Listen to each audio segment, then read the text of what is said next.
Oh,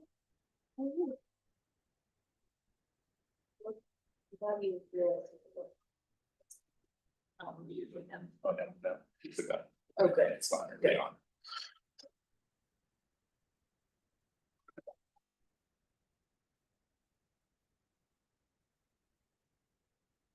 Gary, we're live. Good evening. My name is Gary Darnielle. I'm a City of Salem hearings official. For the record, it's Wednesday, July 23rd, 2025. This evening, we have 3 hearings on our docket. The first hearing concerns an application for a conditional use permit for a short-term rental on property zone RS at 9325 Terrence Drive Northwest. The applicant is Brittany Finley, and this is case number CU 25-05. The second hearing concerns a variance to remove a condition number 1, from a land use application CPC-NPC-ZC 12-03, which required the development of a public or private local street connection across tax lot 101, assessors map 83W16C, from Davis Road south to the south line of the property to the west property line aligning with Reserve Lane. The applicant proposes instead to develop an off-street and drive aisle between the Davis Roads extension connection out to Reserve Lane south. The applicant is Chris Jones. This is case number BAR 25-01. Yes. Yep.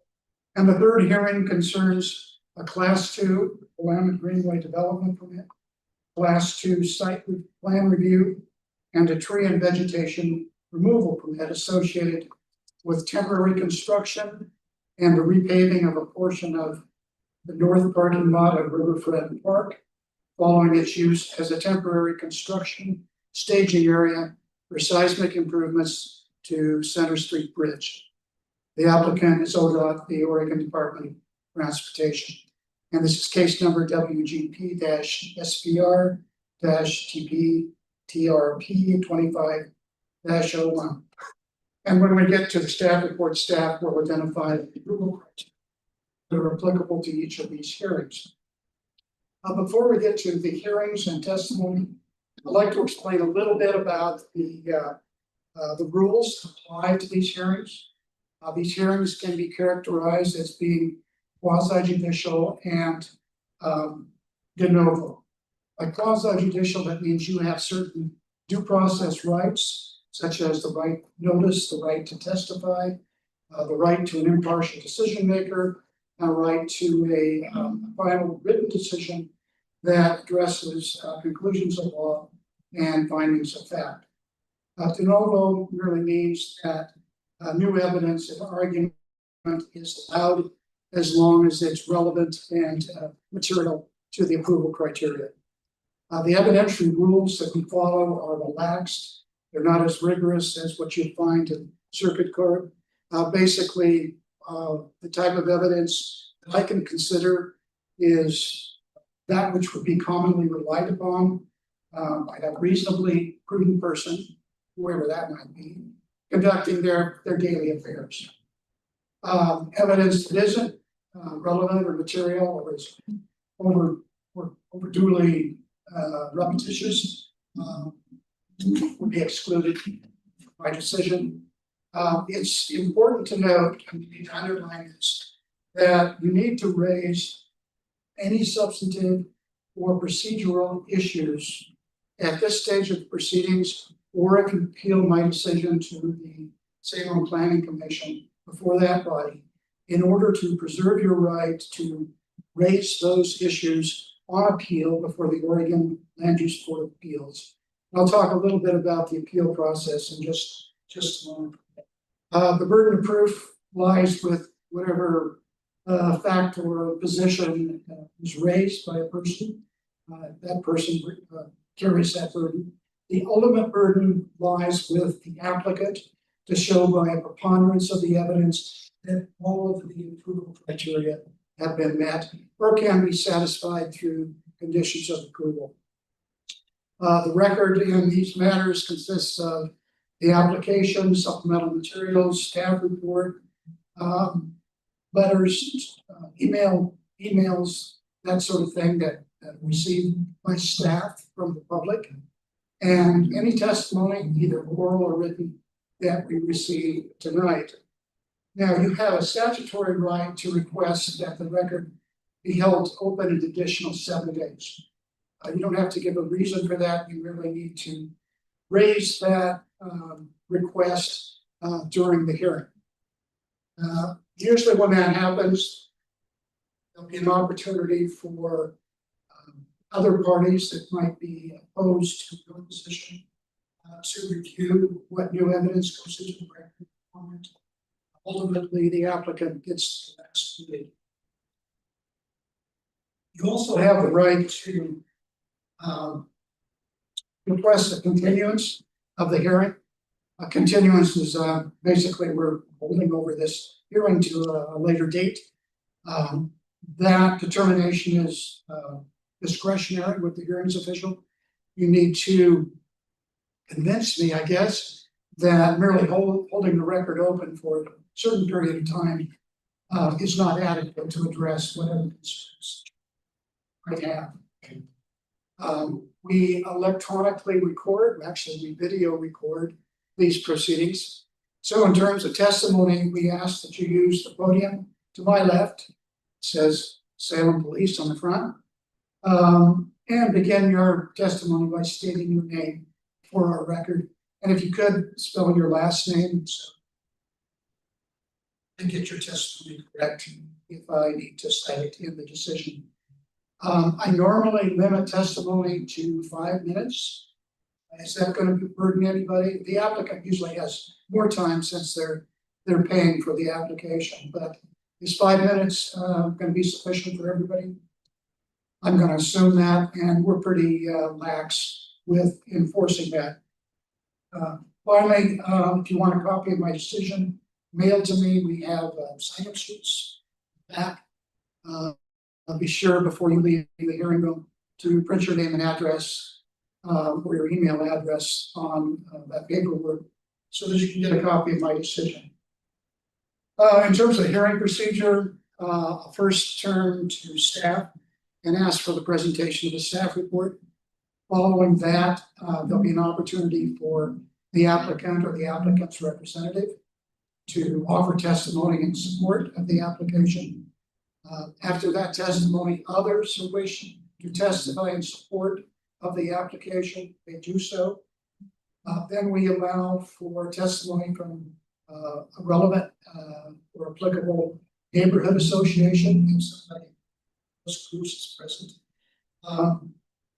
If there's nobody from the neighborhood association, then testimony from those who are opposed to the application will be heard.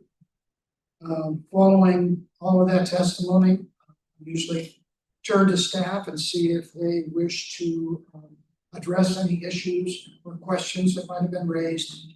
Then finally, there'll be an opportunity for the applicant or the applicant's representative to offer summary or rebuttal testimony. As I indicated, you can appeal my decision after it's reduced to writing and signed. The appeal goes to the Salem Planning Commission. You have 15 days from the date of notice of the written decision is mailed. The appeal is de novo, and as I explained, that means you can raise and present new evidence or new issues before the Planning Commission. Again, as long as they're relevant to the approval criteria. As I also indicated, you have a due process right to an impartial decision maker. In that regard, I'd like to indicate that I have had no ex parte contacts or any conflicts of interest. An ex parte contact is a discussion between the decision maker and a party that comes before the decision maker or party that's interested in a case that the decision maker is hearing. And they provide outside this public arena evidence that goes to the substance or the merits. In those cases, I'm required to disclose the nature of those communications and indicate whether or not they had made me partial to the matter. And if that's the case, I have to step down. Conflict of interest has to do with whether or not my decision will have a financial benefit or prevent a financial detriment to myself, family member, or a business that I'm associated with. Let me take this opportunity, at least for the first hearing, to indicate that I have no ex-parte contacts, nor do I have any conflicts of interest. In regard to the first hearing, if anyone wishes to challenge my impartiality, now is the opportunity. You have that opportunity throughout the hearing. Decide that something you want to do later in the hearing. Are there any questions regarding our procedures? If not, I'd like to go into the first hearing and call on Mr. Miller.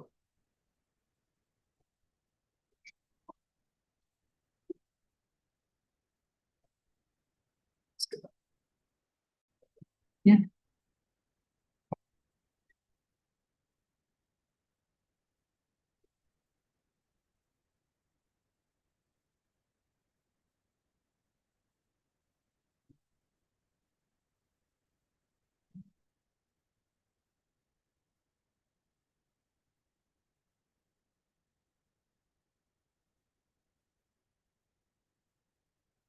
All right.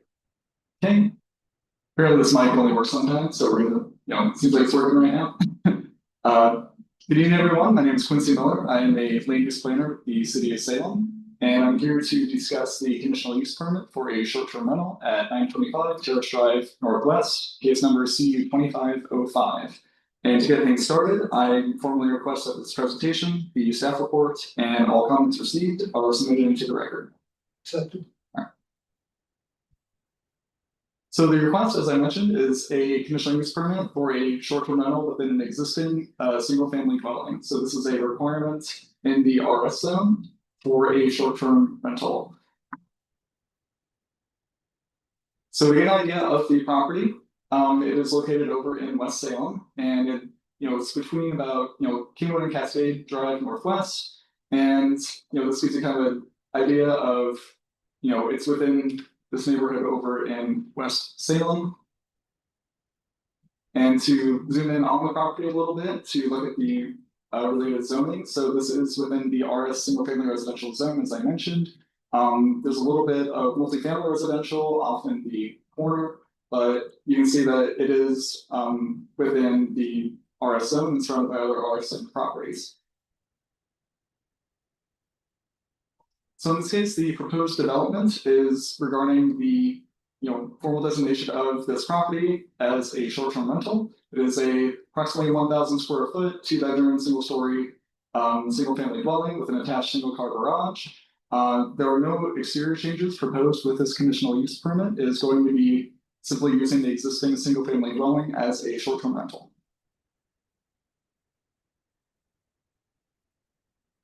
So the conditional use approval criteria in this case are these 3 main items. So the first item is if the proposed use is allowed as a conditional use in the applicable zone. In this case, it is the RS zone, and for the allowable uses in the zone, this is listed as a conditional use within the RS zone, so it meets that criteria. For the other 2 criteria, the second is reasonably likely the adverse impacts on the use in the immediate neighborhood can be minimized through the imposition of conditions. So these are conditions of approval that can be used, as it says, to minimize any potential conflicts. And otherwise, the proposed use will be reasonably compatible with and a minimal impact on the livability or further development of the surrounding property. So as I mentioned, short-term rentals are allowed as a conditional use. There have been conditions of approval that are recommended to limit these adverse impacts, such as maximum occupancy, allowing lodging only, and imposition of quiet hours, and I will dive into the conditions a little bit more. And the proposed use in this case will be similar to other existing single-family uses, regarding with the imposition of the recommended conditions. So the recommended conditions of approval are generally regarding maximum occupancy of 4 occupants, not including children under 12 years old. Only one group of guests at a time can occupy the short-term rental. The use of the property will be limited to lodging only, so there will be no events, parties, gatherings, weddings, things such as that.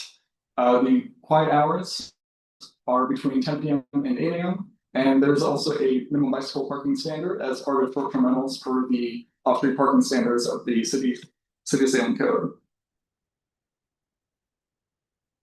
So regarding testimony, no testimony was received from any public agencies. Regarding testimony from the public, there was a comment received in opposition, citing concerns regarding neighborhood compatibility, increased traffic and parking, concerns regarding noise, property values, and allowing other short-term rentals within the neighborhood.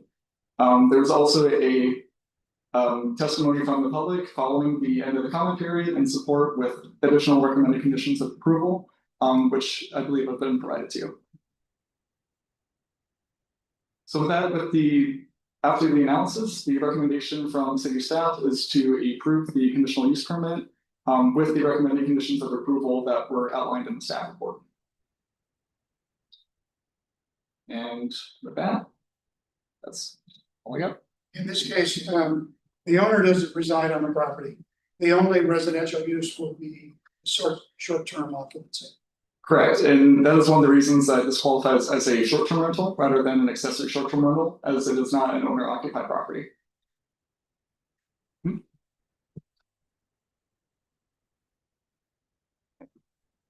I'd like to hear from the applicant or the applicant's representative if they choose to testify.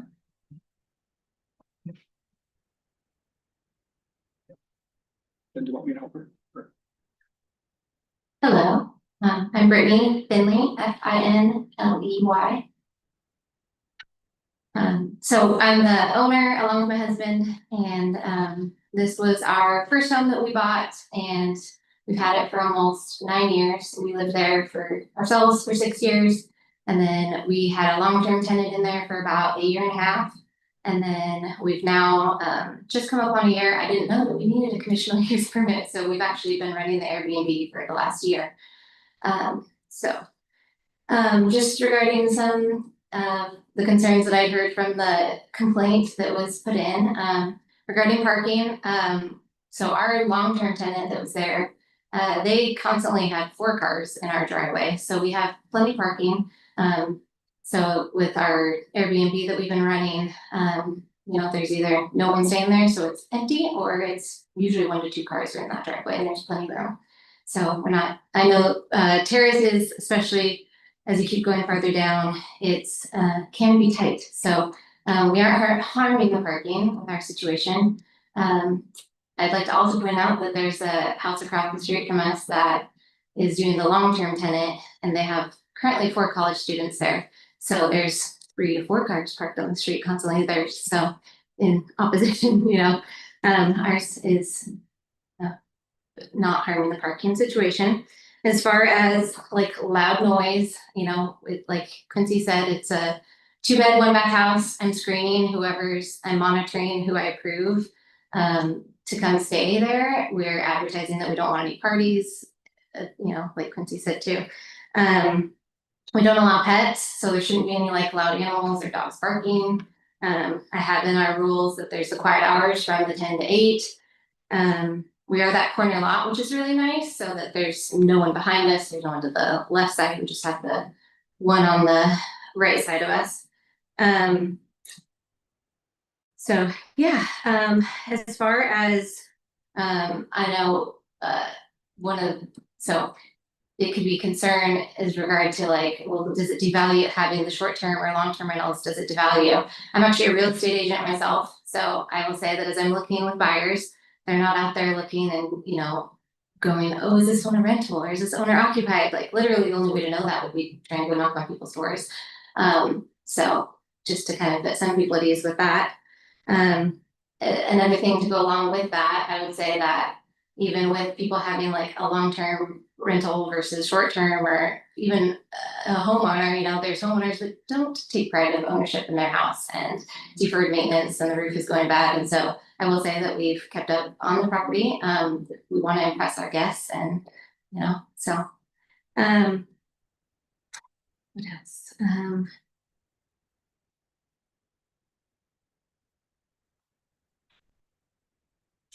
Yeah, I guess that's all that's on the top of my head, so I will end it with that. Question. Yeah, I think the staff referred to, you're having a maintenance individual that sort of, yeah, so I'm in there, so yeah, I was gonna bring that up too, actually, so, like, that's another reason we wanted to go the short term versus long term, cause we got really lucky with our long-term tenants with it, you hear the horror stories and it can be really bad.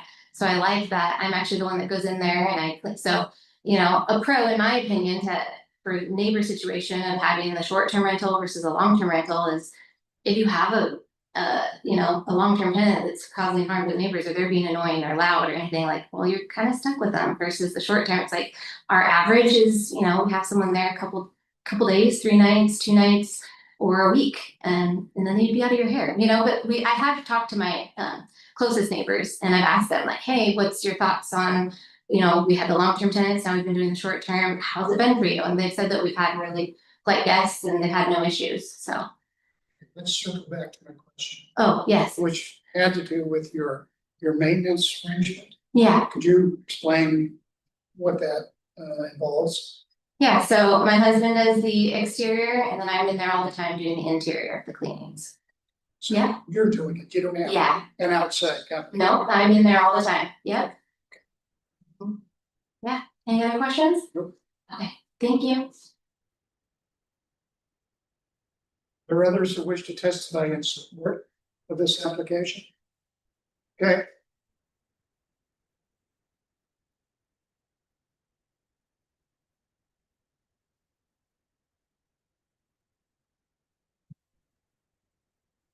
Good evening, Your Honor. I'm E.M. Easterly, Easterly.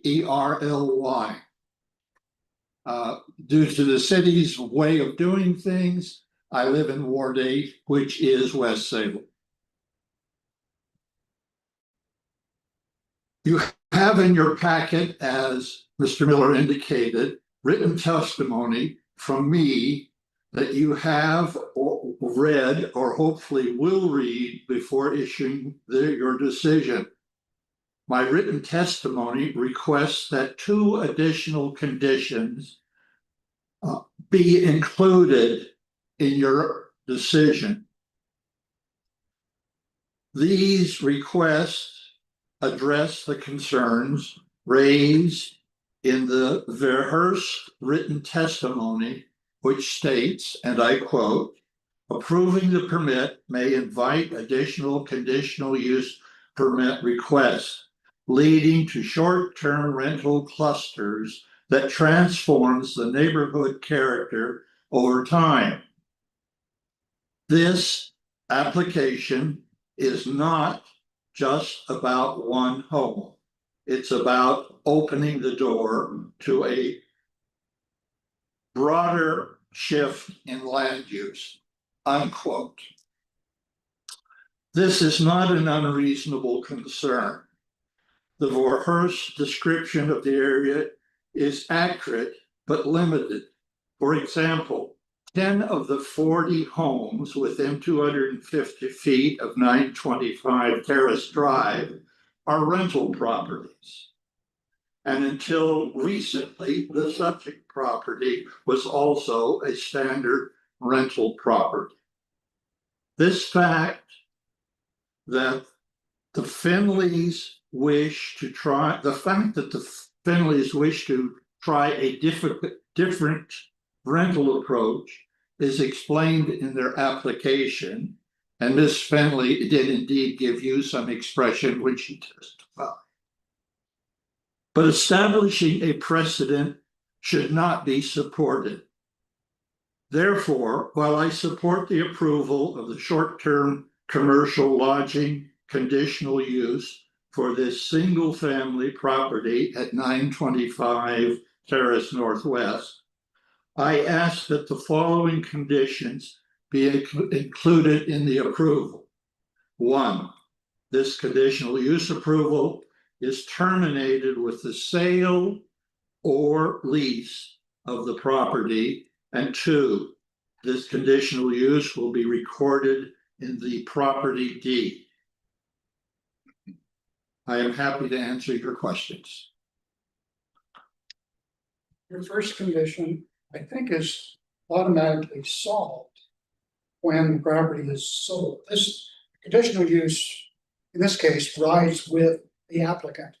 Once the applicant's gone, my understanding, it doesn't go with the property. Conditional use permits run with the land under chapter 240. They do? They do, yes. I'm sorry, I couldn't hear you. Yeah, conditional use permits run with the land, not the applicant or the. And that is precisely why I'm making this request, Your Honor. It is specifically in code in sub condition E that it runs with the land as you have been described. Therefore, I'm asking for this condition. Thank you, Your Honor.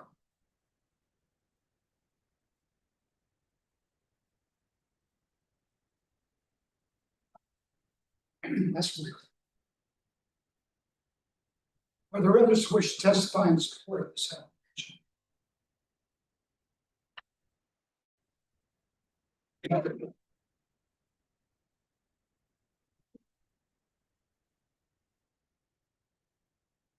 Good evening, Your Honor. My name is Steve Anderson with West Salem Neighborhood Association, Land Use Chair, speaking on behalf of the Neighborhood Association tonight. In this matter of the conditional use application, CV 2505, 925 Terrace Drive, the West Salem Neighborhood Association supports the findings in the staff report and the 5 conditions of approval. Furthermore, we support the testimony of Mr. Easterly and the 2 additional conditions of approval to be added to this final decision. The conditional use process is intended to provide neighborhood property owners an opportunity to provide comments and identify additional conditions of approval to help the proposed use conform to the character and particular area minimizing impacts. And we believe that the staff analysis and the findings as is in the staff report has shown that this requirement has been met. Relative to the additional requirements that we say, this directly goes to the conforming uses and the property in the future. The proposed 2-bedroom unit and owner occupancy short-term rental is now a commercial rental activity within the neighborhood. This raises concerns as to the setting of a precedent, resurfacing the issue of business hubs within the residential neighborhoods of West Salem. During the Our Salem Comprehensive Plan update process recently, the neighborhood expressed overwhelmingly across the whole neighborhood no support for the idea of commercial hubs within the residential neighborhoods of our community. So working closely with staff, our efforts were to reflect rezoning and strategies can create no hubs, but increase the multifamily acreage and infill development goals in the neighborhood to compensate for that. Therefore, limiting this conditional use to its owner and not extending it into the future with the property is consistent with the community's position of supporting and support of city staff in recent zoning activities in the community. We furthermore think that this character of a single family neighborhood would be negated by future commercial hubs creeping into the residential neighborhood of West Salem if this did not have this additional condition. Therefore, our recommendations is to support the staff report, their 5 conditions, and add an additional condition 6. The use approval is terminated upon the sale or lease of the property, and an additional condition 7, that the use is to be recorded in the deed. And we'll answer questions for the logic behind this testimony if you wish. No question. Okay, thank you.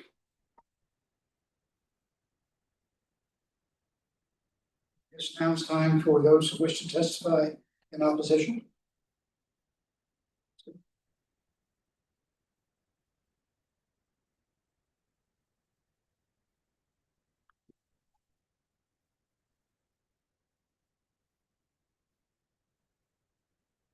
Thank you very much. My name is Greg Verhars, Verhars, S as in Sam, T as in Tom. I reside at 944 Terrace Drive Northwest. Appreciate the opportunity to stand here in front of you and express my concern for the conditional use permit application for a short-term rental at 925 Terrace Drive. My opposition centers on maintaining the neighborhood integrity, ensuring residential livability, and preventing foreseeable adverse impacts in our neighborhood. I want to highlight some specific provisions in the Salem Revised Code which support my position. SRC Chapter 700 explicitly regulates accessory short-term rentals, specifically SRC 700.006 requires rigorous compliance with criteria regarding host presence, residency requirements, and prohibitions against special events and large gatherings. These conditions exist to safeguard the neighborhood's character. The proposed non-resident hosted short-term rental creates an increased risk of disruption given the transient nature of frequent turnover of occupants. SRC Chapter 93 clearly defines unacceptable noise disturbances, while city staff emphasize reliance on the Salem Noise Ordinance enforcement mechanisms. Practical enforcement is difficult at best, inconsistent, and often places undue burden on neighboring residents to initiate enforcement actions on their own. This shifts the responsibility from the owner to the neighbors, negatively impacting our quality of life and the community relationships. SRC Chapter 240 outlines the necessary criteria for approval of conditional use permits, emphasizing the compatibility of proposed use with the existing neighborhood. Approval requires that the conditional use must not significantly diminish the neighborhood's residential character, livability, or general welfare. The transient nature, parking issues, noise disturbances, and absence permanent host oversight clearly demonstrate incompatibility with the residential character of Terrace Drive.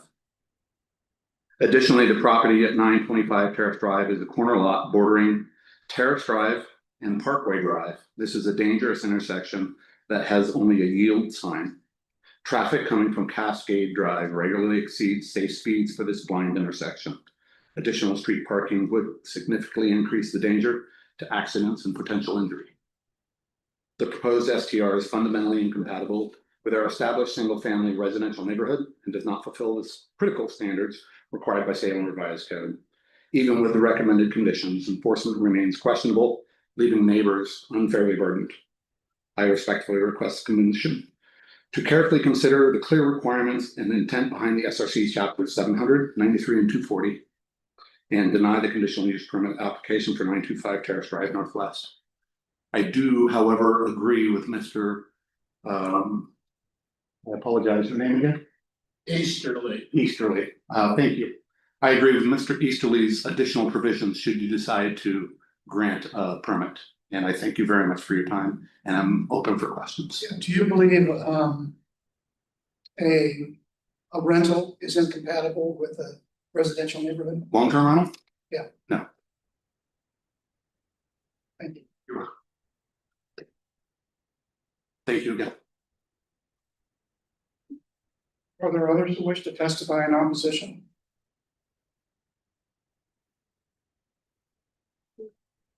Staff have any final comments? I would like to mention that a lot of the conditions of approval were actually stemming from the special use standards that you cited for accessory short-term rentals. And it's a way that, we're trying to, have the same standards apply across the board. As in this case, the short-term rental, the main qualifier is that it is not an owner-occupied property. And so we do appreciate you looking at those standards as well. And we try to incorporate those as well in our conditions of approval. Does the applicant have any final words she'd like to make? Yeah, just a bit.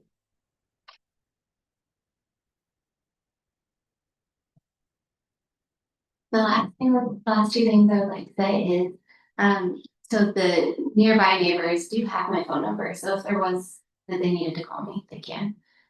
We did have a disturbing tenant guest, but we have not. So, and then the last thing I would just like to say is I know there's been 9 conditional permits already approved, and I would love to have that same fairness consideration for ours. So, thank you.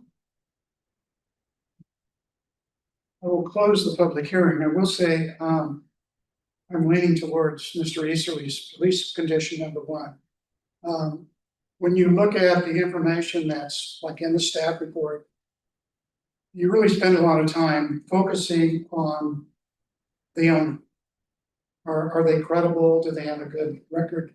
The way that they say they're gonna operate the short-term rental, is that enough information to give you confidence that they'll do it well and be compatible? So it's a lot of information that relies on particular applicant. And the fact that I know that permits from, well, in this case, it doesn't make any sense to do that. Something like this. So anyway, I will be considering that condition and the other condition. Now let's go into the second hearing, which is a variance hearing. This is variance 2501.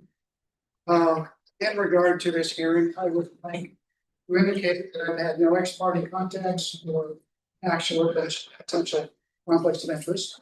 At this time, members of the audience challenge my motion for the jurisdiction of the hearing official here this morning. No challenges, I'd like to hear from Mr. Brown. All right. Good evening, I'm Jacob Brown with City Salem Planning Division. I'm here to present the variance case VAR 25-01 located at 1656 Davis Road South. At this time, I would like to enter into the record the staff report, all attachments, this presentation, and all comments provided for the variance case. So, The applicant, Chris Jones, on behalf of the property owner OCF Properties, is requesting a variance for one property located at 1656 Davis Road. The applicant has submitted a variance application to remove condition 1 from CPC-NPC-ZC 12-03 as a comprehensive plan and neighborhood plan change with a zone change, which requires the development to provide a public or private local street connection to the proposed development from Davis Road South to the south line of the property and out to the west property line, aligning with Reserve Lane, a private way. Per SRC 265.00020B, conditions of approval that do not pertain to the zoning code shall, such as the allowed use and development of the land, require a variance to modify or release the condition of approval. As shown in this aerial image, the subject property is abutting Davis Road South and Stockton Avenue South to the north, Rice Streets south to the south, and Reserve Lane south to the west. Davis Road South, which is classified as a collector in the Salem Transportation Plan, connects into Liberty Road South, a major arterial, to the east, and Red Leaf Drive South to the west, another collector. Reserve Lane similarly connects to Red Leaf Drive, with Rise Street connecting into a series of local streets. Out to Mildred Lane South, a minor arterial, and Liberty Road South.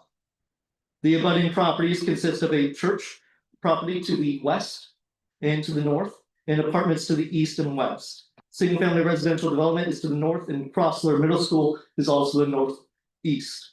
And a mixture of multifamily and townhouse development is to the east and south.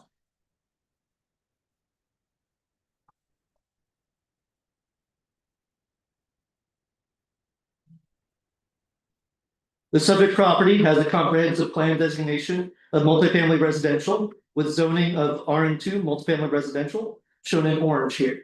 The adjoining properties to the west, east, and south are similarly designated and zoned as multifamily. To the north are properties zoned as single family residential, which are shown in that yellow above. As discussed in the staff report, the variance is associated with a site plan review and design review case that includes a tentative partition plan to divide the property into 2 parcels and subsequently develop a 192 multifamily complex across the resulting parcels. Evaluation of all applicable standards for the resulting parcels and proposed development of the multifamily complex will be reviewed under that separate case. Under that case, however, for the development of the 192 unit multifamily apartment complex, the development includes a north to south connection via Stockton Avenue Where connections from Davis Road South to the proposal is to the east, to the connection. Make sure, where connections from Davis Road South to Rice Street South. So Stockton Avenue here connects down southwards down to Rice Street South. Which further connects down into Mildred Lane to the further south of the site. The development's proposal plan is to connect east-west from Rice Street South to Reserve Lane South via a off-street parking area and drive aisle. Rather than a local street shown here. The request is for the variance to remove condition 1 of CPC-NPC-ZC 12-03, which requires a local street rather than the proposed alternative off-street parking area and driveway. The proposed parking area does not meet local street standards. However, connectivity will be provided north to south in the east to west.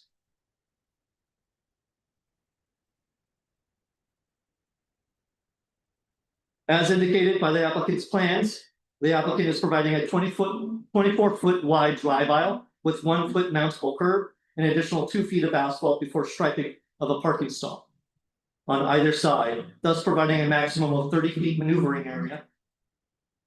5 foot wide concrete sidewalks are proposed on the edges of the parking area and connects into the existing sidewalks of Reserve Lane and extend out from Rice Street.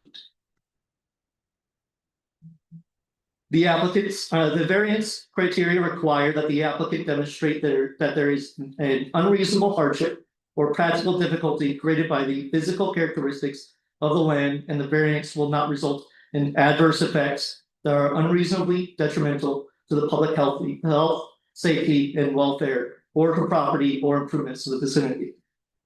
The applicant states within their written statement and plans that the site creates a difficulty in locating buildings and improvements throughout the site. The applicant indicates and plans demonstrate that there is increased difficulty within the southwest portion of the site, where the grade increases greatly with a 15 to 20% slope throughout, requiring extensive retaining walls to locate the apartment buildings and parking areas. In addition to providing the full 60-foot width required for a local street, the buildings would need to be set back an additional 20 feet from that extent of the off-street parking area of the local street. The applicant states that, the staff agrees. Staff agrees, yes. I was getting to that point. At the time of the condition of the original zone change, assessment of the feasibility of the connectivity via local streets was not assessed. The prior decision makes no mention of the existing grade of the site in the context of providing the connectivity required under that condition. Furthermore, the applicant states that to provide the local street out to Reserve Lane and meet development standards such as setbacks, that potentially 3 to 4 buildings containing 36 to 48 residential units would have to be removed from the proposal. The RM2 zone, the zoning of the property, requires a minimum of 15 dwelling units per acre as proposed under the associate case discussed above. The resulting parcel 2 is approximately 4.62 acres in size. So this is the portion that where the development is located in the proposed driveway and off-street parking areas currently proposed, requiring a minimum of 69 dwelling units for the minimum density required. Currently, the applicant is proposing 105 units on parcel 2, which reduce the provided residential units between 57 to 69 units, depending on how many buildings are removed. Lastly, the applicant indicates that the design of Reserve Lane creates an additional practical difficulty because the existing street does not meet current full local street standards, which requires a 60-foot width with 5-foot sidewalks on either side, where the proposed connection to Reserve Lane will have a 24-foot wide access easement and 30-foot wide potential maneuvering area and 5-foot sidewalks on either side. The Reserve Lane portion is only 26 feet in width currently, with 5-foot wide sidewalks, and Reserve Lane for the portion that is adjacent to the site to the west is a private local street. The applicant, so the Reserve Lane is existing and has improvements consistent with the proposed street improvements the applicant is proposing. Thus, the overall intent of the original condition to provide connectivity to adjoining streets is met with the public maintaining the same level of connectivity through the recommended condition of approval.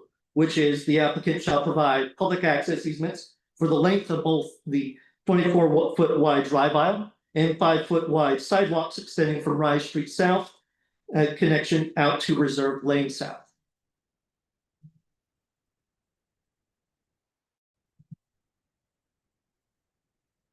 Notice of the application and public hearing was provided to Sunny Slope Neighborhood Association, and 2 comments were received from the neighborhood association.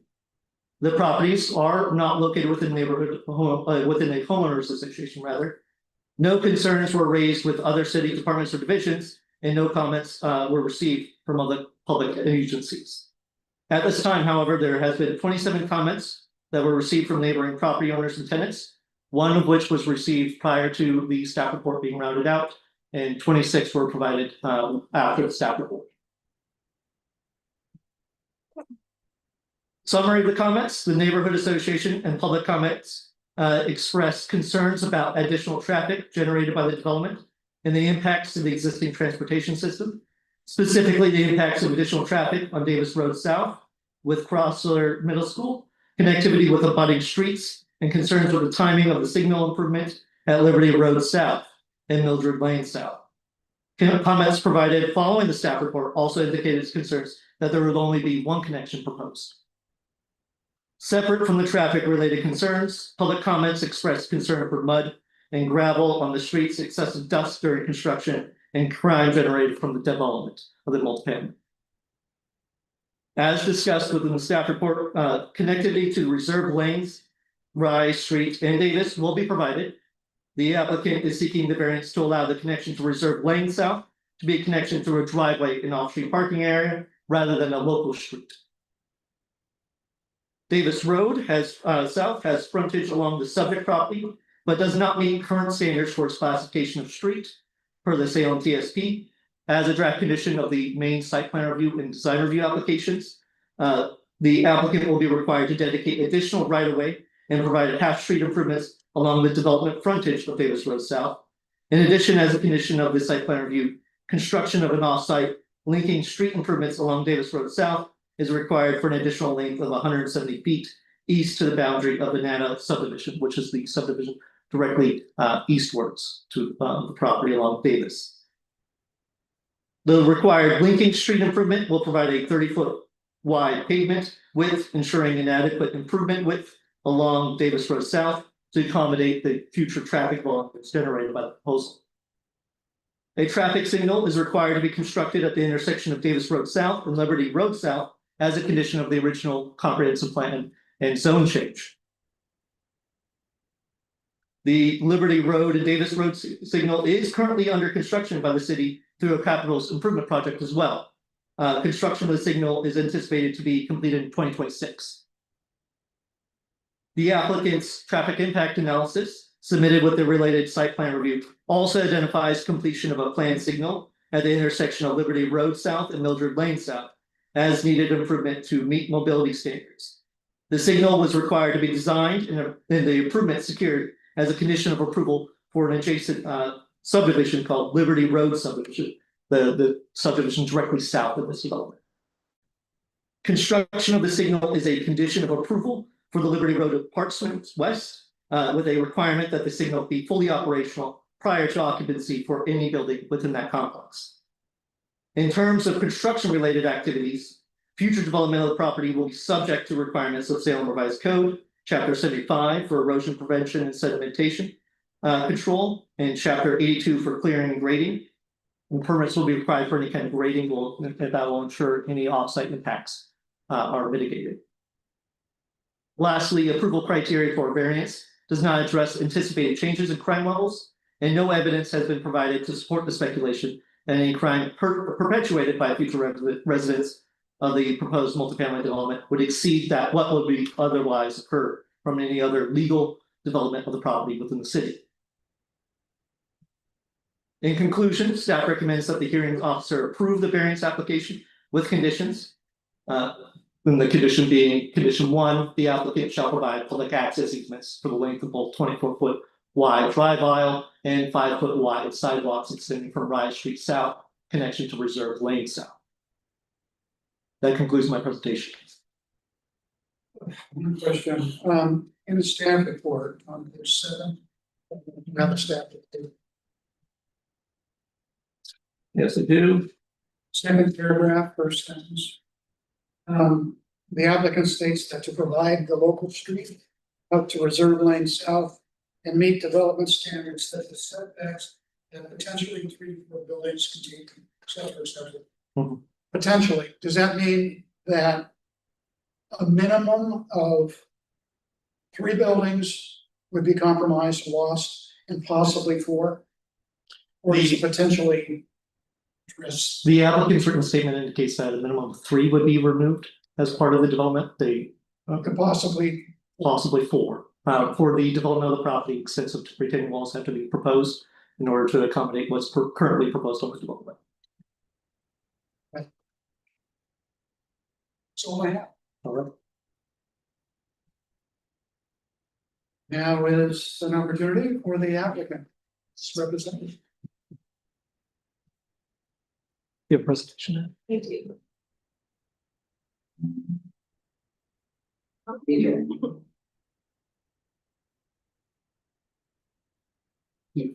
Down, it's On this screen to the corner Right right there, yep. Fantastic. Great, thank you. Good evening, my name is Natalie Janney, last name spelled Janney, and I'm a civil engineer with Multitech Engineering. Our office is in Salem at 1155 13th Street Southeast, and we're representing the applicant in this case.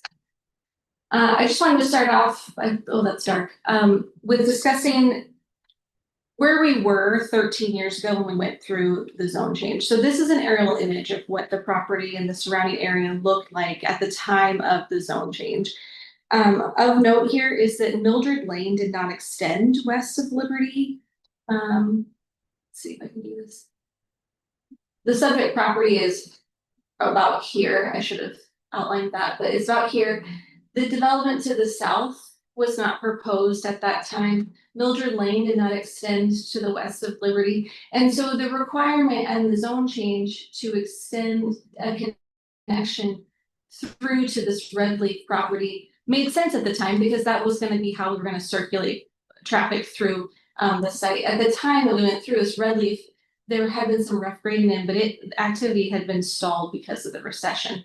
That has since gone in. So at the time that requirement made sense that we would need to have that connection to circulate the traffic through.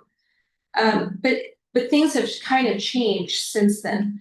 Not only has the surrounding area changed in terms of what is there for infrastructure, Mildred now exists and runs through to the south. This is that Liberty West, that Liberty subdivision that Jacob was talking about. These streets, well, this aerial looks like they're not fully constructed. They are fully constructed. So this street, Rise Street, stubs to the property here. Red Leaf, it stubs in here. So there is some other additional infrastructure that exists around here. In addition, there's some other improvements that are going to be happening. That signal at Davis and Liberty, that's currently under construction. There was no idea that a signal would be even on the horizon. You know, eventually, sure, it would be needed, but nobody knew when that would happen. Same is true for the signal at Mildred and Liberty, which is also currently planned and is required for the development of this property to the south. And then Red Leaf is supposed to extend this property. I believe it's currently for sale, but this property eventually it'll extend out and it'll connect to Mildred as well. So we have a much different traffic pattern than we had in 2012 when we went through the zone change. And we're still, with this variance, we're still proposing to allow for a public access way through the property. We're not trying to get rid of that access way. It's just kind of what it looks like. And that's kind of what got us here. In addition, 13 years ago when we did this, we had a lot of different design criteria at that time. So we didn't have, well, sorry about that. I'm giving away my presentation. Here we go. So at the time, the Public Works accessibility guidelines didn't exist, so ProReg standards. That really changes how we are allowed to do streets. We have to come into intersections flat now so that we can get ADA access across intersections. The fire code has changed and what fire requires in terms of maximum grade for streets, fire turnaround and cross slopes is different than it was in 2012. And so the design rules, they have changed quite a bit. And so at the time when we thought, sure, we can provide that local street through there, we had a little bit more flexibility than we have now. Things are a lot more stringent when it comes to design. In addition, this site, like Jacob mentioned, has some pretty considerate constraints. So this is an existing conditions plan for the property. The maximum elevation in the southwest corner is an elevation of 648 and the lower elevation is 508. So we've got 140 feet of fall across the property. So that is an average slope of 15%. But in some areas, especially right here, where we're talking about placing those buildings, this is where those buildings would be impacted. The slope exceeds 20% in this area. And so that is where if we were to widen the street in order to provide the full local street that we need, what we're doing is we're pushing buildings down the hill. This is the plan view of proposed Stockton Street that we are required to do. So this is Davis Road and this is up at Rise Street. And this is what the grade looks like. This the grade of this street really drives the whole development because of those ProReg standards and the fire code standards of maximum grades for fire access. And so this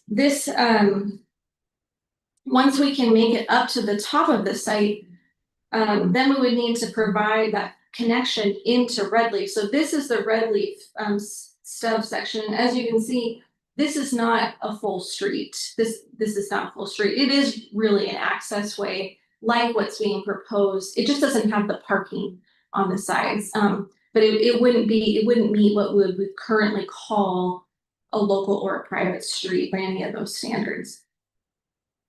And so while they are able to provide that access way, the Redleaf site had some differences to the property that we don't have on the current site. So the topography, the slope, our site has significantly more slope and it's narrow, which prohibits the parking from branching off to the sides like this one does. You can see that the parking is able to pull off and branch to the sides.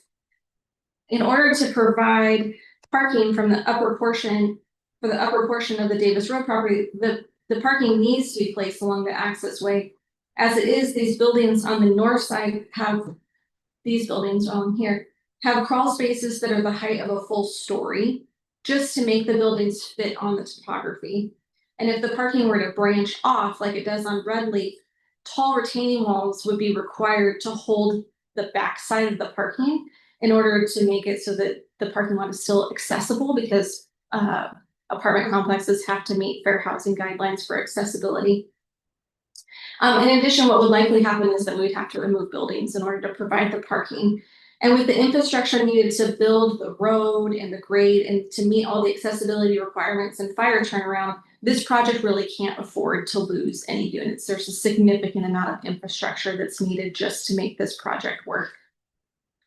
And so we could make the street section look like the access way from Redleaf, but it would greatly impact parking for these units.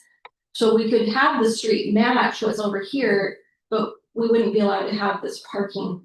And while the city of Salem no longer has a parking minimum, parking needs to be available for this portion of the project. As previously discussed, there's significant topography across the site. And the idea of not providing parking implies that the residents from this area will use other forms of transportation, such as bicycles or bus routes. While there is going to be a new bus route located on the property frontage along Davis, a resident in one of these upper units would still need to walk the entire length of Stockton to get from their building to the bus route, and then likewise from the bus route up, or the bus stop up to their building.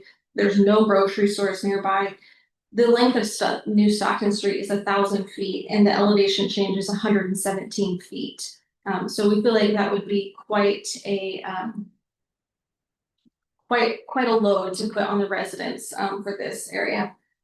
Ultimately, we're still planning on providing the public access from Red Leaf to Stockton, but there, in the planning process, there's some disagreement with city staff about what a private street could look like.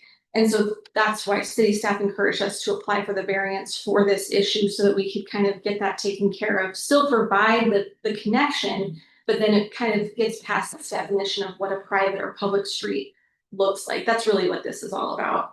And so we feel like that this is in the best interest of both the public and the project to allow for an access way with parking to be allowed in this location.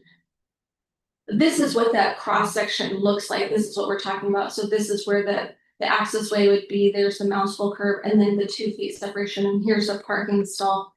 And sometimes cross sections can be hard to look at if you're not an engineer, but this would be an example, like a real life example of what that looks like. And this is just right outside the police station. So you can see the police where we are currently right here.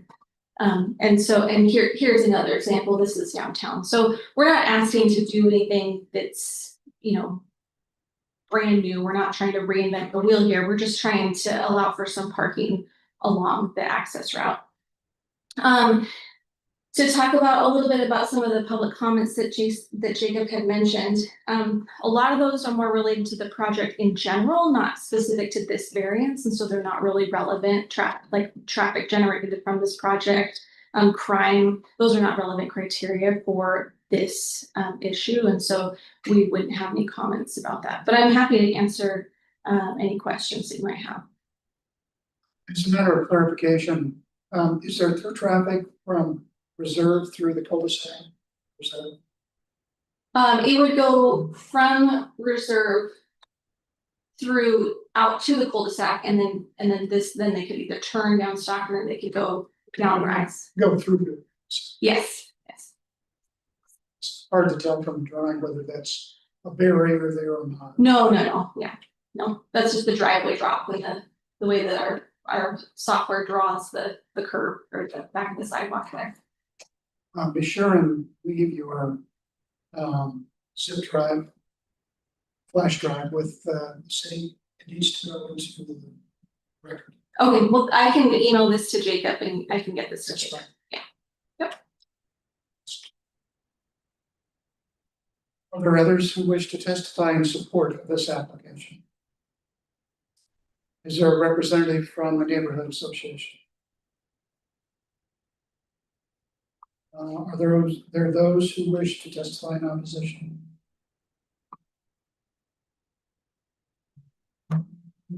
When staff comments? Additional staff comments beyond, so there was a local street, they had to set back the structures further. The setbacks would apply, as I indicated in the presentation, and also the technical design standards require that there can be parking building street. So those are the specific standards that would be visible. That's a good point. Any final comments by the applicant's representative? Okay, we'll close the public hearing.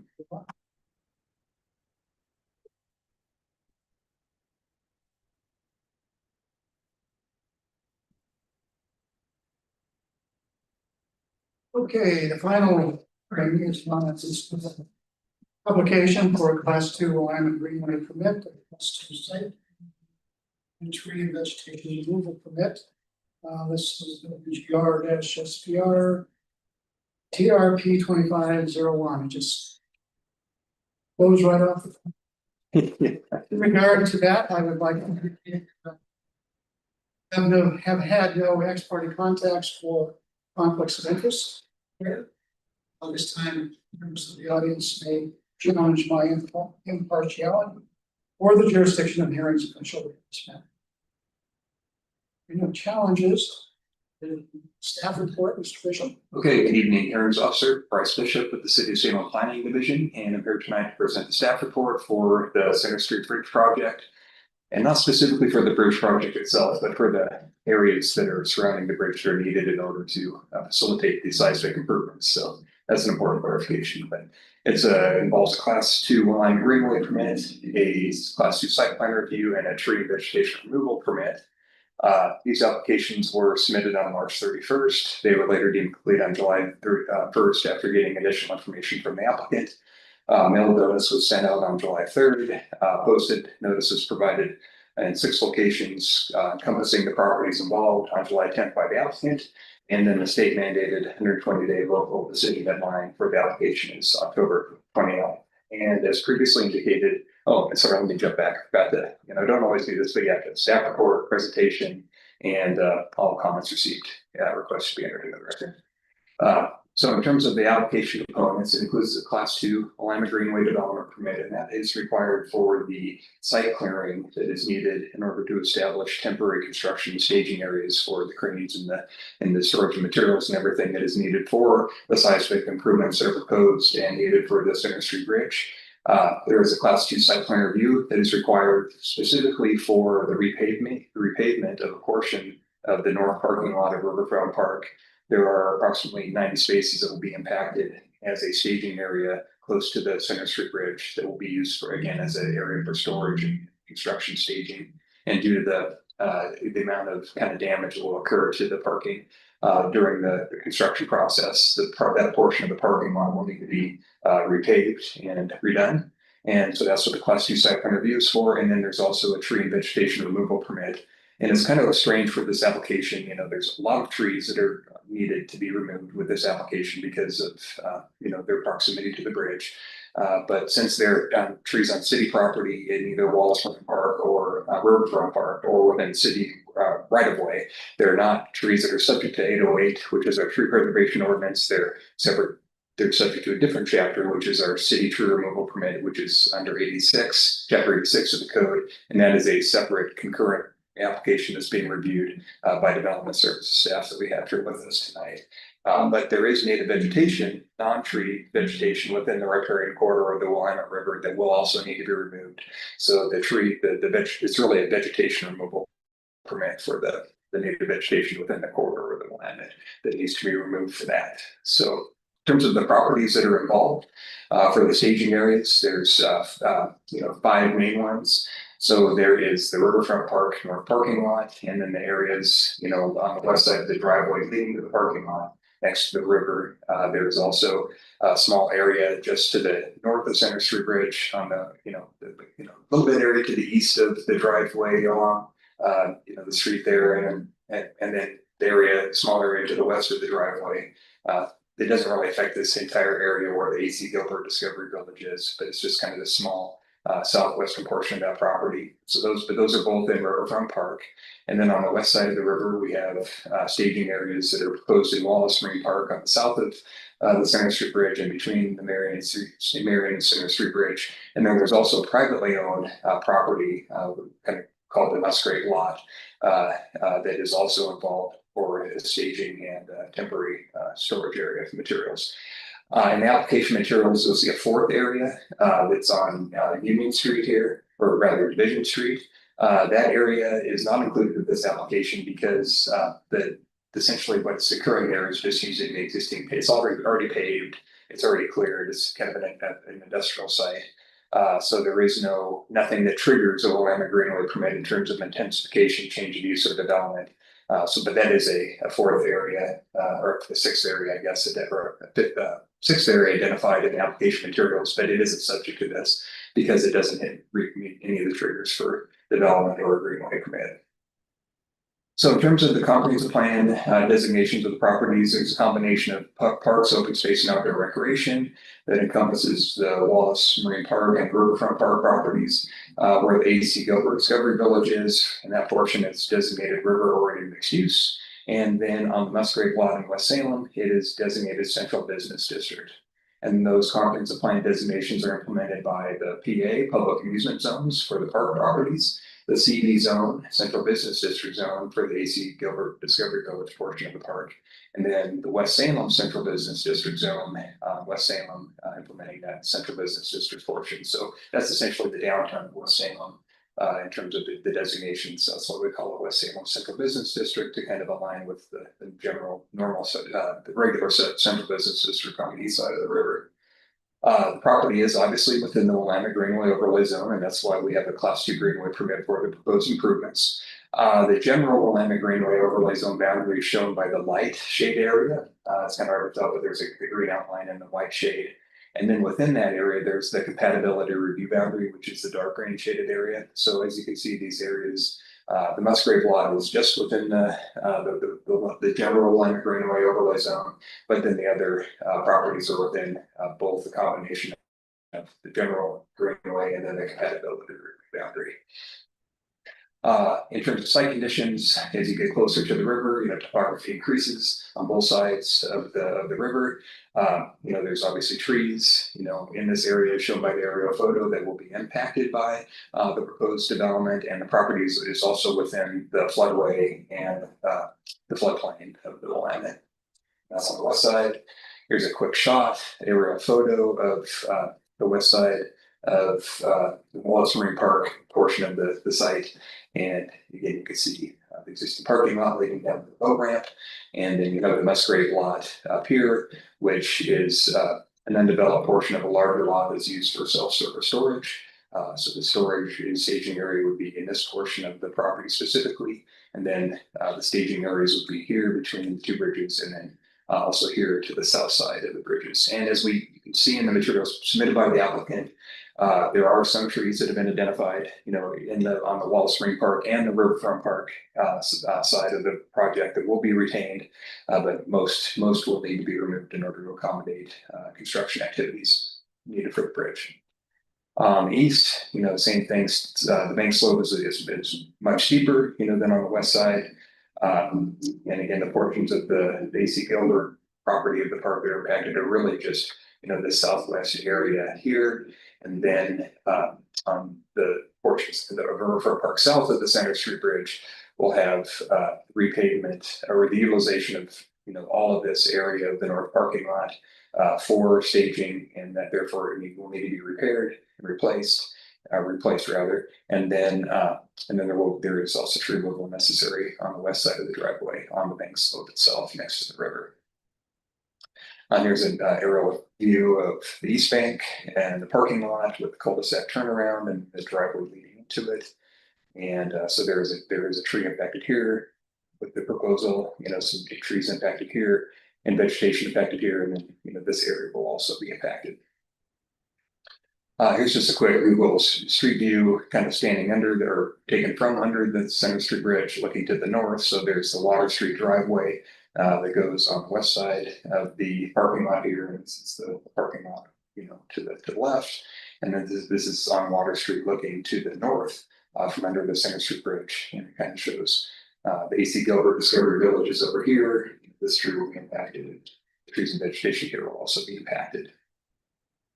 So in terms of the plans that were submitted by the applicant, we have both tree protection and removal plan, and then there's revegetation plans. So I'll go through these really quick.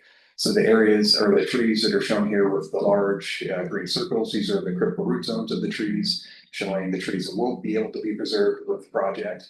And then there's several different boundaries that are happening, along the Willamette River. One is the riparian buffer, and the riparian buffer is established in the Greenway Ordinance, Chapter 600.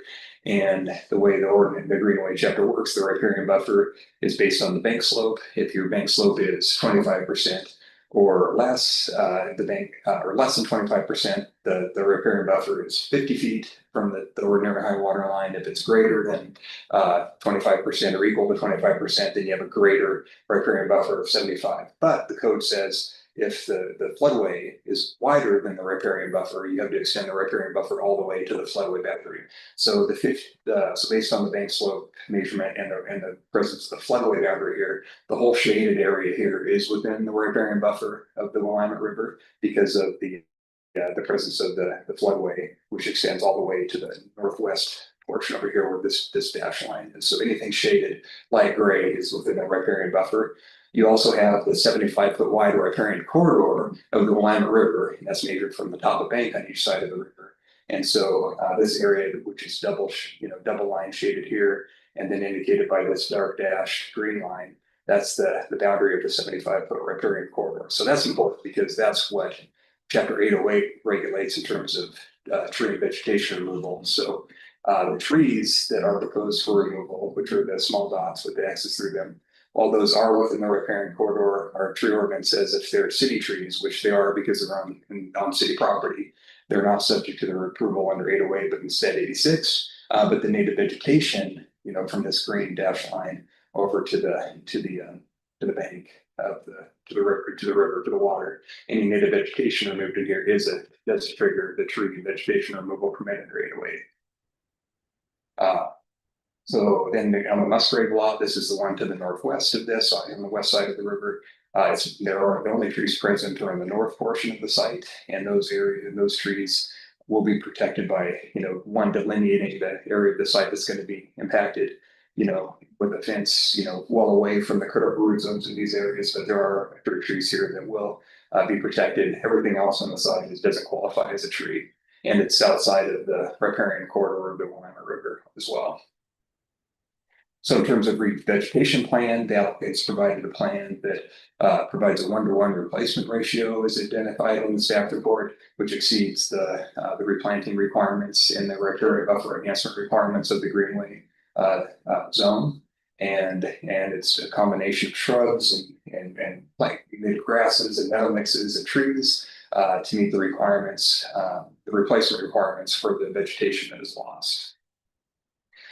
And then on the Musgrave lot on the west side, those trees are going to be saved again, and then the area that's disturbed will be replanted with a native grass seed meadow mix. So on the east side of the river, we have the Riverfront Park portion. This is south of center, so we have the parking lot. So there are a few trees that were able to be saved and preserved with the project identified in green here. Other ones, including all the ones in the parking lot, will need to be removed. And this dash line here shows the extent of the changes that need to be made. So vegetation here won't be impacted, but there will be trees and vegetation here close to the bridge that will be. Again, the 75-foot riparian buffer is based on the steeper bank slope on the east side of the river there, and so that is 75 feet from the ordinary high. So any native vegetation within this area does require that tree removal or vegetation removal permit under Chapter 808.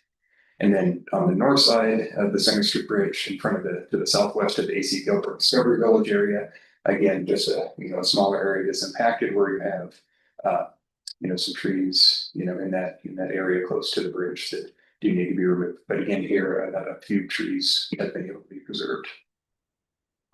And then the revegetation plan shows, again, plantings that meet and exceed the requirements of the riparian buffer enhancement guide and the planting ratio that's required under the Greenway chapter.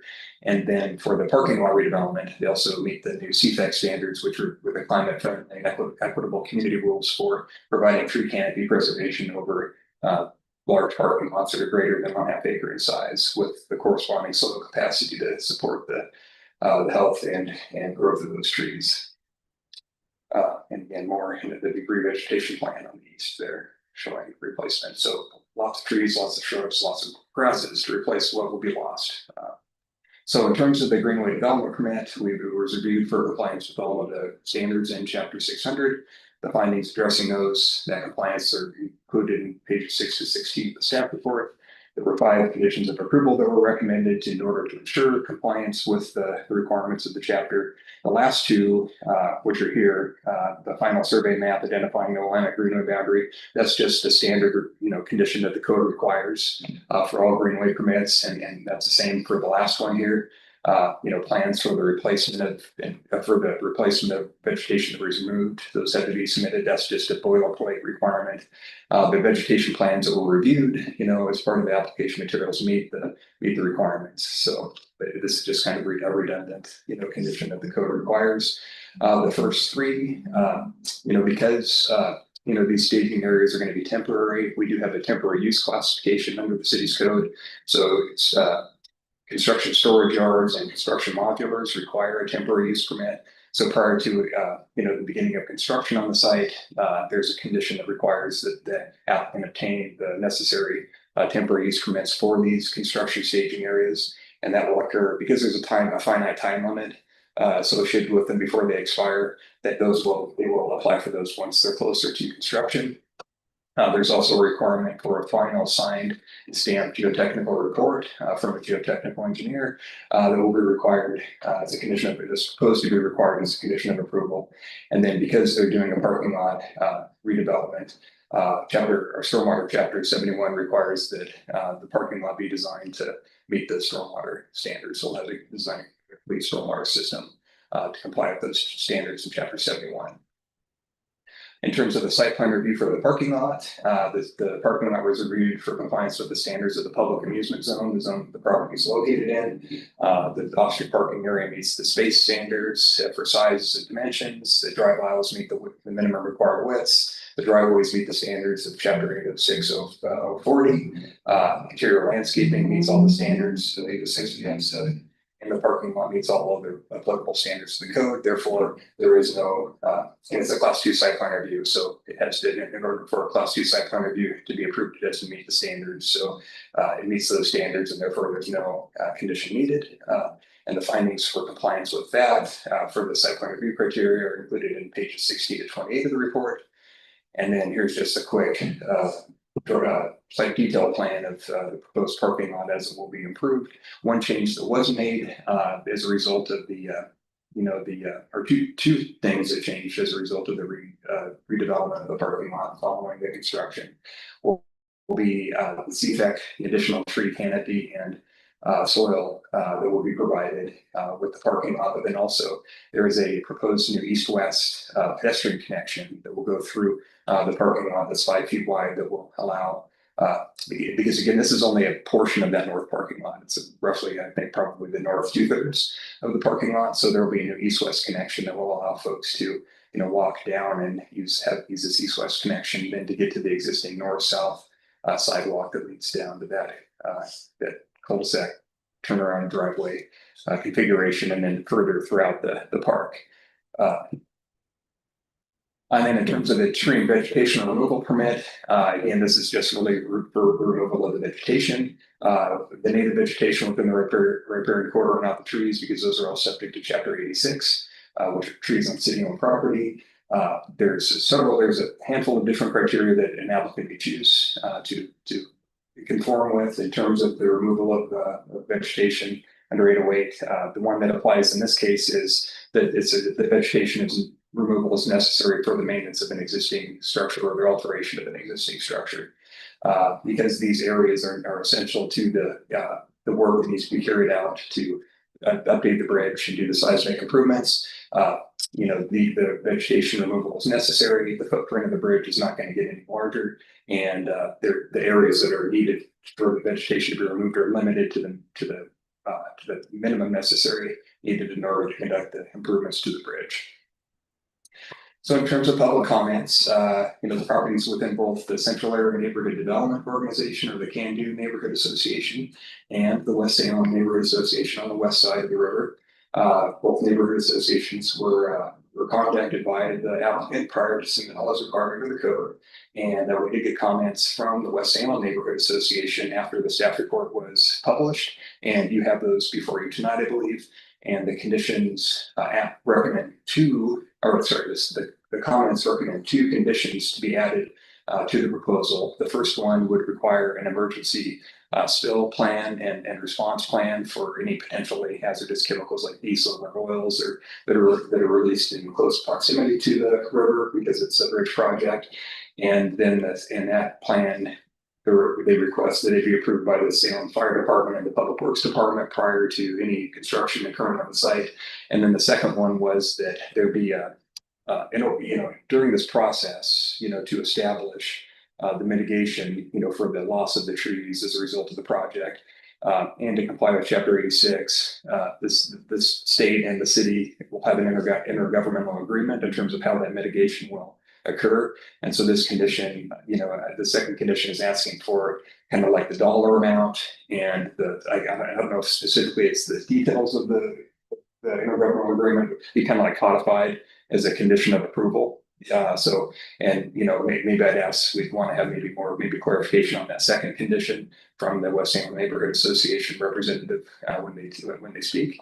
But there were those two additional conditions that were recommended. And then in terms of other public and agency comments, we have received none to this date, either prior to the staff report or leading up to the hearing this evening. So with that, staff recommends that the hearings officer adopt the facts and findings of the staff report and approve the application based on the recommended conditions of approval. What is the staff's response to the first condition of approval requested by The spill plan? Well, I think because we're a local government in the city, and we have our own set of regulations. This is a project that has to go through. They have to get their Army Corps, DSL, DEQ, Joint Permit, so there's state and federal agencies that are looking at this. And I believe probably that there's nothing in the Greenway chapter necessarily that ties a requirement to put a spill plan in place that is reaching up to like the Clean Water Act requirements at the federal level. So I think there's probably other state and federal requirements that this project will have to comply with that are going to cover that already. And then the applicant would probably be able to speak more of that. Assuming that's the case, it'd be nice to have some citations. Those regulations. Yeah. Not as a condition of approval per se, but as additional regulations maybe. Yeah. And I think the applicant is probably able to testify to that tonight. So. Thank you. Yeah, thanks.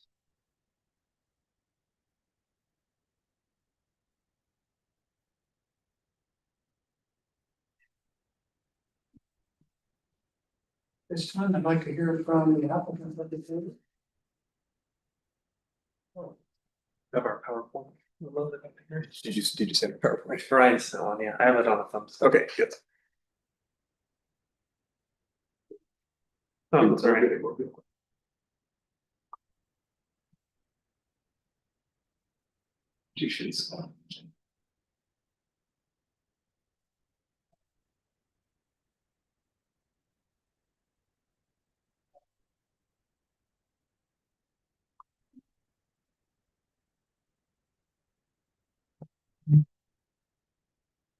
Perfect, thank you. My name is Jared Trowbridge, TROWBRIDGE. I'm with Dow, the consultant design firm leading the project. I'm presenting on behalf of the applicant, Oregon Department of Transportation tonight.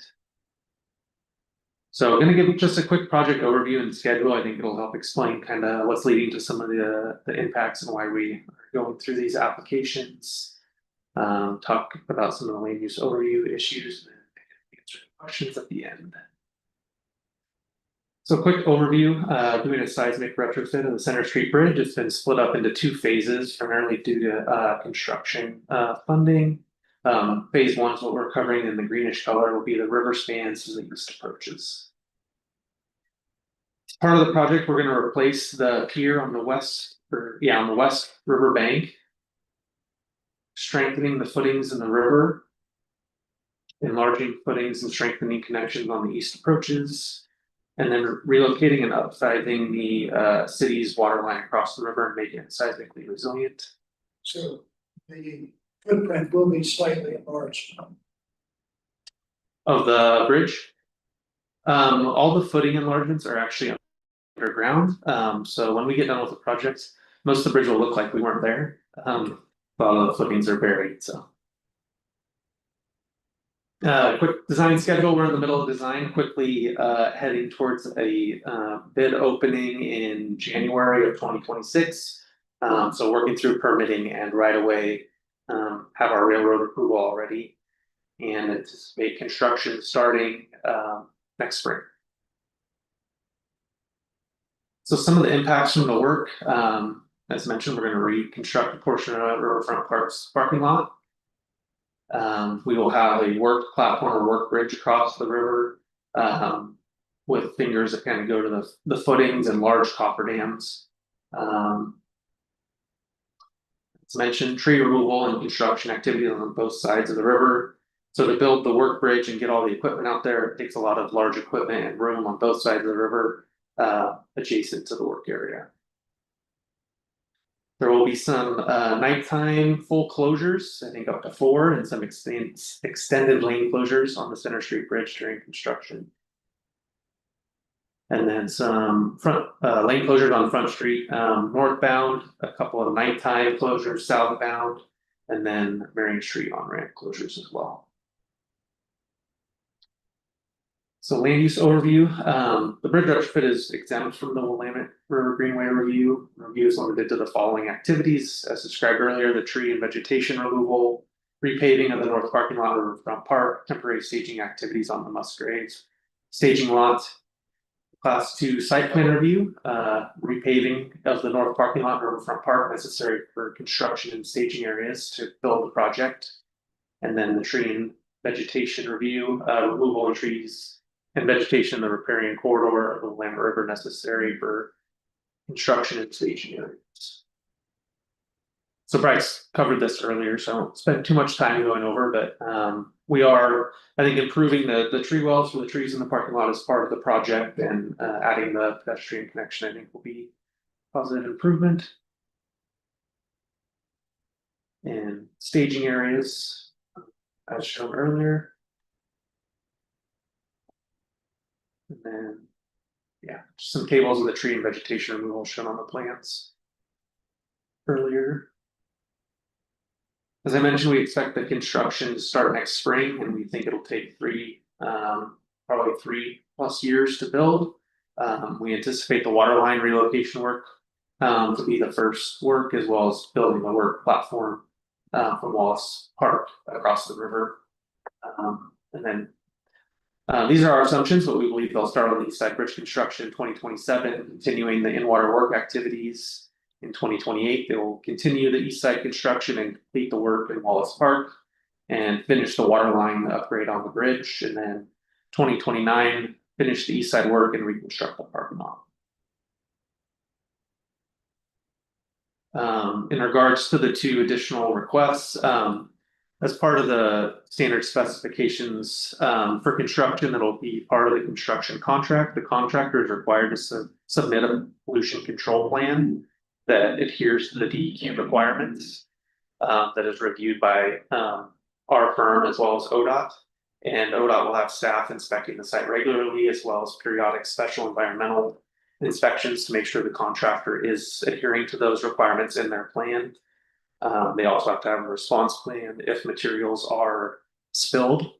So I think the condition is kind of redundant with some of the other requirements projects having to go through already. And then on the second one, I think we'd request that not be a condition of approval.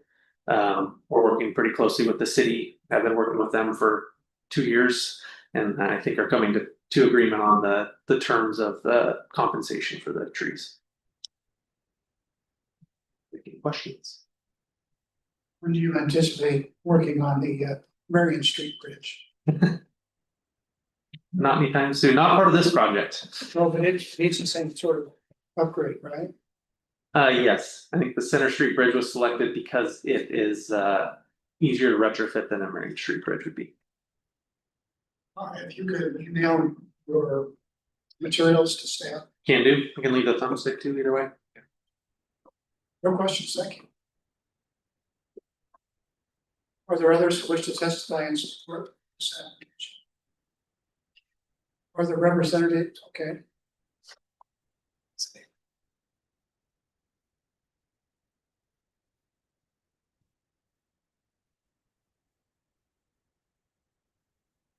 Again, hello, Your Honor, Steve Anderson, West Salem Neighborhood Association Land Use Chair. You have my written comments, but just going through it quickly, we support the application and the conditions as outlined in the staff analysis, appreciative of their hard work. We do talk about the issue of heavy equipment, storage, leaks, and that in terms of spill. Cite the original 1973 Section 311 Clean Water Act for pollution prevention, where it talks about preventing, being prepared, and responding to discharge. That, I think, is the issue here. I do not think this condition is redundant. We trust City of Salem, Public Works and Fire Department. We know that there will be response plans developed and stuff, but we think that this condition should be in the text as a condition prior to construction. In that the Salem Fire Department and Public Works will need to be prepared. And always, when you have to respond to accidents and these kinds of things, it's always good to go through some scenario planning. So we think that as those emergency response plans are developed, that a specific requirement for an emergency response plan reviewed by the fire department and public works will make the response time shorter. Whether they have to throw a boat over the east side down that bank and jump and go across the river or go in at Wallace Marine Park. We do believe that the requirements to have that emergency response plan in place, reviewed and approved prior to any activity is necessary to have that in the record. We know that there will be response plans developed, spill plans developed, but we, as my comments talked about, we talk about the intent of the SPCC and leaving, and we trust Public Works and the fire department to review those plans and see that they are ready in case something happens, and that what the applicant has done with the various regulatory requirements fits into the capabilities, equipment, and materials the city may need prior to that activity. So we ask that be kept in. As far as the issue of the tree negotiations, we understand that these trees belong to the city and that that value is important to the community and that the monies we use to go into the park budget. The main issue here is that that's being negotiated, as was explained by Mr. Bishop, the difference between the 800 series and how those are looked at. But simply we're asking that that be codified and be part of the open record. We have a goal one issue here, and that the conversations that you've heard today, there's been the discussions, but there's been no public review or discussions as to that. So we would like to see that condition included, that this be codified, that the agreement and the memorandum of understanding just be available for public review. So that's the logic behind those two conditions. We think that we need our people to be ready to respond. So we want the emergency response plan conditioned in prior to construction. And we would like to know who's and how they're dealing with the money on the trees. Okay, thank you. But we support the project. Any other questions? Thank you. Now it's time for those who wish to testify in opposition. Seeing none, any final comments from staff?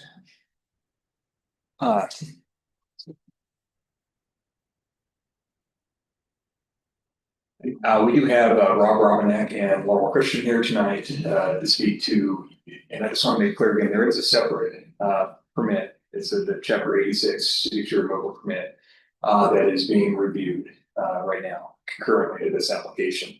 The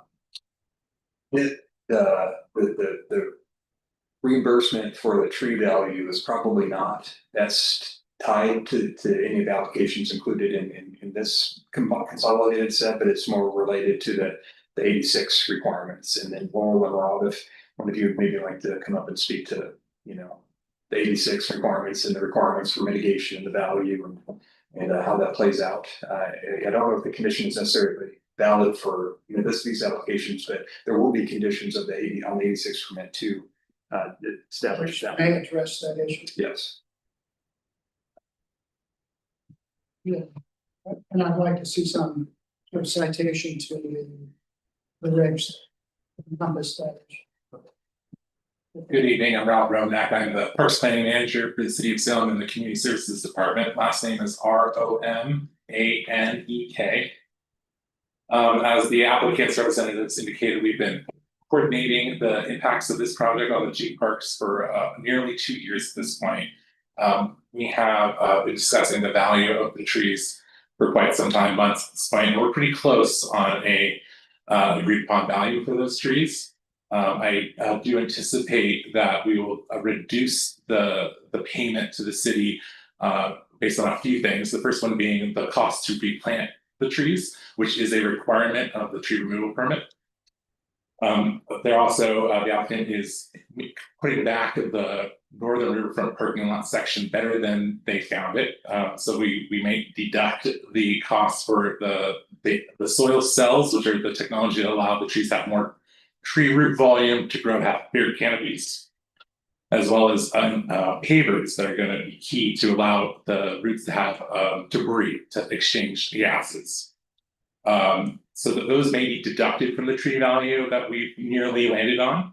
However, that will all be addressed in the intergovernmental agreement. And as we were just talking about, we are that agreement will be presented to council for approval. So they will have an opportunity then for a public review.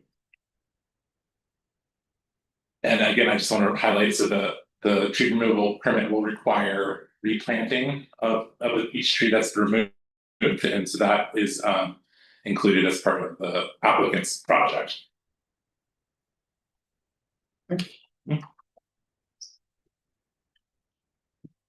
Like a citations check, like 86 citations for, okay.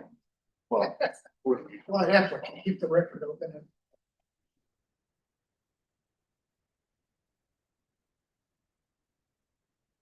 Well, there's multiple sections and they're all in chapter 86.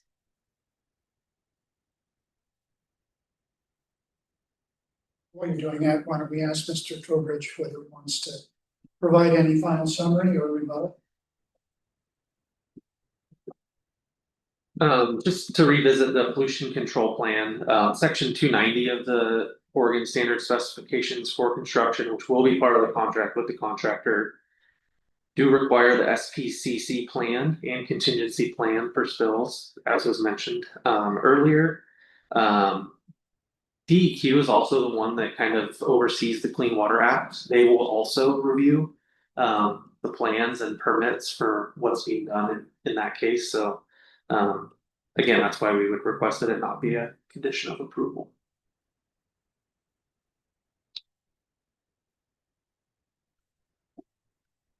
But DEQ is not going to look at an emergency response plan in that regard. They'll be looking at what you do if there's pollution entering the river. True, and part of the specifications also state that we have to notify DEQ immediately of any spills.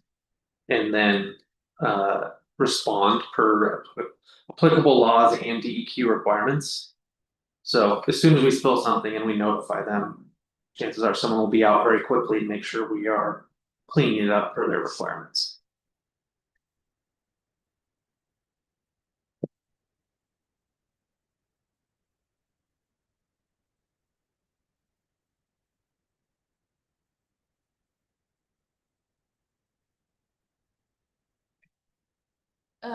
So Laurel Christian, infrastructure planner with the city of Salem.